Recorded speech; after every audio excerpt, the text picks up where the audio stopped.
Hi నమస్కారం. Vaishnavi marriage బ్యూరోకి స్వాగతం. ముందుగా మన ఛానల్‌కి మొదటిసారి వస్తున్నట్లయితే లైక్, షేర్, సబ్స్క్రైబ్ చేసుకోండి. ఈ ఫోటోలో కనిపిస్తున్న అమ్మాయి పేరు శ్రీవల్లి. వయసు 21 సంవత్సరాలు. పెళ్లి చేసుకోవడానికి రెడీగా ఉన్నారు.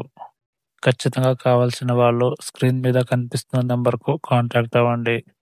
మరియు మన దగ్గర దీనితో పాటు మొదటి పెళ్లి, రెండవ పెళ్లి మరియు లివింగ్ రిలేషన్ మొదలగు అన్ని రకాల సౌకర్యాలు కలవు. ఖచ్చితంగా కావాల్సిన వాళ్ళు స్క్రీన్ మీద కనిపిస్తున్న నంబర్కు ₹100 ఫోన్‌పే చేసి స్క్రీన్ షాట్ వాట్సాప్ నంబర్కు పంపించండి. మేము మీకు కాంటాక్ట్ అయ్యి మిగతా డీటెయిల్స్ అన్నీ ఇస్తాము. మరియు దీంతో పాటు మనం చూసినట్లయితే ఆన్లైన్‌లో మ్యారేజ్ బ్యూరోలంటూ చాలా మంది మోసం చేస్తున్నారు. దీన్ని గమనించండి. మన ఛానల్ 100% జెన్యూన్ మరియు గ్యారంటీ. దయచేసి టైం పాస్‌కు ఫోన్ చేయకండి. ఈ వీడియోను చివరి వరకు చూసినందుకు ధన్యవాదాలు.